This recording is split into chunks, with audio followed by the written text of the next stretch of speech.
Hi hello friends, welcome to my channel. ನಾನಿವತ್ತು ಪಡ್ ಮಾಡೋದನ್ನು ತೋರಿಸ್ತಾ ಇದ್ದೀನಿ. ಮೊದಲು ಪಡ್ಡಿಗೆ ಏನು ಬೇಕಂದ್ರೆ ಅರ್ಧ ಕೆ ಜಿ ಅಷ್ಟು ಅಕ್ಕಿ ತೊಗೊಂಡಿದ್ದೀನಿ, ಮತ್ತು ಒಂದು ಬೌಲ್ ಕಡಲೆಬೇಳೆ ತೊಗೊಂಡಿದ್ದೀನಿ, ಒಂದು ಬಟ್ಲ ಉದ್ದಿನಬೇಳೆ ಮತ್ತು 2 ಸ್ಪೂನಷ್ಟು ಮೆಂತ್ಯದ ಕಾಳು ತೊಗೊಂಡಿದ್ದೀನಿ. ಇವನ್ನ ಎಲ್ಲ ಸೇರಿ ನೀರು ಹಾಕಿ ತೊಳೆದು 2-3 ಸರಿ ತೊಳೆದು ನೀರು ತೆಗೆದು ಅದರಲ್ಲಿರುವ ಧೂಳುಗಳೆಲ್ಲ ಇರುತ್ತಲ್ಲ ಕ್ಲೀನ್ ಮಾಡಿ, ಮತ್ತೆ ಒಂದೆರಡು ಚರಿಗೆಯಷ್ಟು ನೀರು ಹಾಕಿ ಹಾಗೆ ಒಂದು 7-8 ಗಂಟೆ ಹಾಗೆ ಇಟ್ಬಿಡ್ತೀನಿ.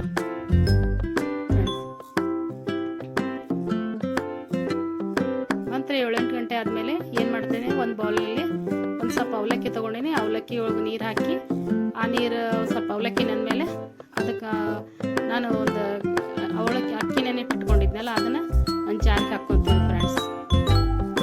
ಜಾರಿಗೆ ಹಾಕ್ಕೊಂಡು ಮತ್ತೆ ಈಗ ಅವಲಕ್ಕಿ ತೊಳ್ಕೊಂಡು ಇಟ್ಕೊಂಡಿದ್ನಲ್ಲ ಅದರಲ್ಲಿ ಒಂದು ಸ್ವಲ್ಪ ಅವಲಕ್ಕಿನ ಇದಕ್ಕೆ ಮಿಕ್ಸ್ ಮಾಡ್ಕೊತೀನಿ ಫ್ರೆಂಡ್ಸ್. ಅಕ್ಕಿ ನೆನೆಟ್ಟಿದ ಅಕ್ಕಿಗೆ ಮಿಕ್ಸ್ ಮಾಡ್ಕೊಂಡ್ಬಿಡ್ತೀನಿ. ಇದು ಮಿಕ್ಸರ್ ಮಾಡ್ಕೊಳ್ತಾ ಇದ್ದೀನಿ ಫ್ರೆಂಡ್ಸ್. ನೋಡಿ ಮಿಕ್ಸರ್ ಆಯಿತು, ಹಿಟ್ಟಾಯಿತು, ಹಿಟ್ಟು ರೆಡಿ ಆಯಿತು. ಇದು ನಾವೇನು ಮಾಡಬೇಕು ಫ್ರೆಂಡ್ಸ್, ಇದನ್ನ ಈಗ ಮಾಡ್ಕೊಂಡಿದ್ದು ಫ್ರೆಂಡ್ಸ್, ಇದು ಹಿಟ್ಟನ್ನು ಮತ್ತೆ ಒಂದು 7-8 ಅವರ್ ಆದರೂ ಹಾಗೆ ಇಟ್ಟುಬಿಡ್ಬೇಕು ಫ್ರೆಂಡ್ಸ್. ಇದು ಮಾಡ್ಕೊಂಡು ಹಿಟ್ಟು ಒಂದು ಪಾತ್ರೆಗೆ ಹಾಕ್ಕೊಂಡು 7-8 ಅವರ್ ಹಾಗೆ ಇಟ್ಕೊಬೇಕು. ಅದು ಬೆಳಗ್ಗೆ ಚೆನ್ನಾಗಿ ಉಬ್ಬಿ ಬಂದಿದೆ ನೋಡಿ ಫ್ರೆಂಡ್ಸ್. ಇದು ಚೆನ್ನಾಗಿ ಉಬ್ಬಿ ಬಂದಿದೆ. ನಾವು ಪಡ್ ಮಾಡೋಕ್ಕಿದ್ದು ರೆಡಿಯಾಗಿದೆ ಹಿಟ್ಟು. ಇದನ್ನು ನಾವು ಪಡ್ ಮಾಡೋಕೆ ತಯಾರು ಮಾಡ್ಕೋಬೇಕು ಫ್ರೆಂಡ್ಸ್. ಈಗ ಹಂಚೆ ತವಿಯನ್ನು ಒಲೆ ಮೇಲೆ ಇಟ್ಕೊಂಡಿದ್ದೀನಿ. ಅದಕ್ಕೆಲ್ಲಕ್ಕೂ ಮತ್ತು ರಾತ್ರಿ ಮಾಡಿ ಇಟ್ಕೊಂಡಿದ್ದೆಲ್ಲ ಅದಕ್ಕೆ ಒಂದು ಸ್ವಲ್ಪ ಉಪ್ಪು ಮತ್ತು ಅಡುಗೆ ಸೋಡಾವನ್ನು ಹಾಕ್ತಾ ಇದ್ದೀನಿ ಫ್ರೆಂಡ್ಸ್ ಇದು ಹಿಟ್ಟಿಗೆ. ಮತ್ತು ಈ ತವಾಕ್ಕೆಲ್ಲ ಎಣ್ಣೆಗಳನ್ನು ಹಾಕ್ಕೊತಾ ಇದ್ದೀನಿ. ಪಡ್ಡಿನ ಹಂಚಿದೆಯಲ್ಲ, ಪಡ್ಡಿನ ಹಂಚಿಗೆ ಎಣ್ಣೆನ ಹಾಕ್ಕೊತಾ ಇದೆ ಫ್ರೆಂಡ್ಸ್. ಒಂದು ಅರ್ಧ ಸ್ಪೂನ್ ಹಾಕಿದರೆ ಸಾಕು ಎಣ್ಣೆ. ಫಸ್ಟ್ ಟೈಮ್ ಸ್ವಲ್ಪ ಜಾಸ್ತಿ ಹಾಕಬೇಕು, ನಂತರ ಕಡಿಮೆ ಹಾಕಿದರೂ ನಡೆಯುತ್ತೆ. ಫಸ್ಟ್ ಟೈಮ್ ಸ್ವಲ್ಪ ತವಾ ಒಣ ಇರುತ್ತಲ್ಲ, ಡ್ರೈ ಇರುತ್ತೆ, ಅದಕ್ಕೆ ಸ್ವಲ್ಪ ಹಾಕಿಬಿಟ್ರೆ ಅದು ಚೆನ್ನಾಗಿ ಪಡ್ಡು ಎದ್ದು ಬರುತ್ತೆ. ಅದಕ್ಕೆ ಫಸ್ಟ್ ಜಾಸ್ತಿ ಹಾಕಬೇಕು. ನಂತರ ಸ್ವಲ್ಪ ಎಣ್ಣೆ ಹಾಕಿ ನೀವು ಪಡ್ ಮಾಡಿಕೊಡ್ರಿ ಫ್ರೆಂಡ್ಸ್. ಈಗ ನೋಡಿ ಹಿಟ್ಟು ಹಾಕ್ತಾ ಇದ್ದೀನಿ.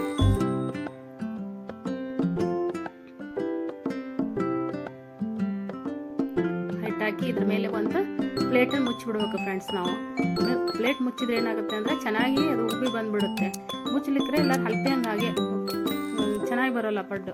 ಅದಕ್ಕೆ ಮುಚ್ಚಿ ಒಂದು 5 ನಿಮಿಷ ಅಷ್ಟು ಬಿಟ್ಟು, ಮತ್ತು ನಾವು ಒಂದು 2 ನಿಮಿಷ ಬಿಟ್ಟರೆ ಸಾಕು. ಬಿಟ್ಟು ಅದನ್ನು ಮುಚ್ಚಳ ತೆಗೆದು ತೆಗಿತಾ ಇರಬೇಕು ಫ್ರೆಂಡ್ಸ್. ಪಡ್ಡು ನೋಡಿ ಎಷ್ಟು ಚೆನ್ನಾಗಿ ಬಂದಿದೆ, ಎಷ್ಟು ಚಂದ ಎದ್ದಿದೆ. ಸ್ವಲ್ಪ ಎಣ್ಣೆ ಜಾಸ್ತಿ ಹಾಕಬೇಕು ಮೊದಲಿನ ಟೈಮು. ನಂತರ ಬೇಕಾದ್ರೆ ಆಮೇಲೆ 2ನೇ ಸಾರಿ ನೀವೇನು ಮಾಡ್ಬೇಕಂತಂದರೆ ಸ್ವಲ್ಪ ಹಾಕ್ಕೊಂಡ್ರೆ ನಡೆಯುತ್ತೆ. ನೋಡಿ ಚೆನ್ನಾಗಿ ಬಂದಿದೆ ಫ್ರೆಂಡ್ಸ್. ಪಡ್ಡು ಭಾಳ ಸ್ಮೂತ್ ಬರುತ್ತೆ. ಮತ್ತು ನಾವು ಕಡಲೆಬೇಳೆ ಮತ್ತು ಅವಲಕ್ಕಿ ಹಾಕಿರ್ತೇವಲ್ಲ, ಕ್ರಿಸ್ಪಿ ಜಾಸ್ತಿ ಆಗುತ್ತೆ ಫ್ರೆಂಡ್ಸ್. ಬರೀ ಉದ್ದಿನಬೇಳೆ ಹಾಕಿದರೆ ಸ್ಮೂತ್ ಬಂದುಬಿಡುತ್ತೆ ಪಡ್ಡು. ಅದಕ್ಕೆ ನಾವೇನು ಮಾಡಬೇಕು, ಸ್ವಲ್ಪ ಅಕ್ಕಿ, ಒಂದು ಸ್ವಲ್ಪ ಅವಲಕ್ಕಿ ಮತ್ತು ಕಡಲೆಬೇಳೆ ಹಾಕ್ಕೋಬೇಕು ಫ್ರೆಂಡ್ಸ್. ಮೆಂತ್ಯದ ಕಾಳಿಗಂತೂ ಚೆನ್ನಾಗಿ ಸ್ಮೆಲ್ ಬರುತ್ತೆ. ಅದು ತಿನ್ನೋಕೆ ಒಂಥರ ಕಂಪು. ಮೆಂತ್ಯದ ಕಾಳು ಹಾಕಬೇಕು. ನಾವು ಬೇಕಂದ್ರೆ ನೀವು ಜೀರಿಗೆ ಎಲ್ಲನೂ ಹಾಕ್ಕೊಂಡು ಮಸಾಲ ಪಡ್ ಥರನೂ ಮಾಡ್ಕೊಂಡು ತಿನ್ಬೋದು.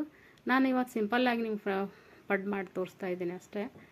ನೋಡಿ ಫ್ರೆಂಡ್ಸ್, ಚೆನ್ನಾಗಿ ಬಂದಿದೆ ಅಲ್ವಾ. ಇದ್ರ ಜೊತೆ ಕಾಂಬಿನೇಷನ್ ಏನಂತಂದರೆ ನಾವು ಕಾಯಿ ಚಟ್ನಿ ಮಾಡ್ಕೋಬೋದು. ನಾನು ಇವತ್ತೇನು ಕಾಯಿ ಚಟ್ನಿ ಮಾಡಿಲ್ಲ, ನಾನು ಶೇಂಗಾ ಪೌಡ್ರ್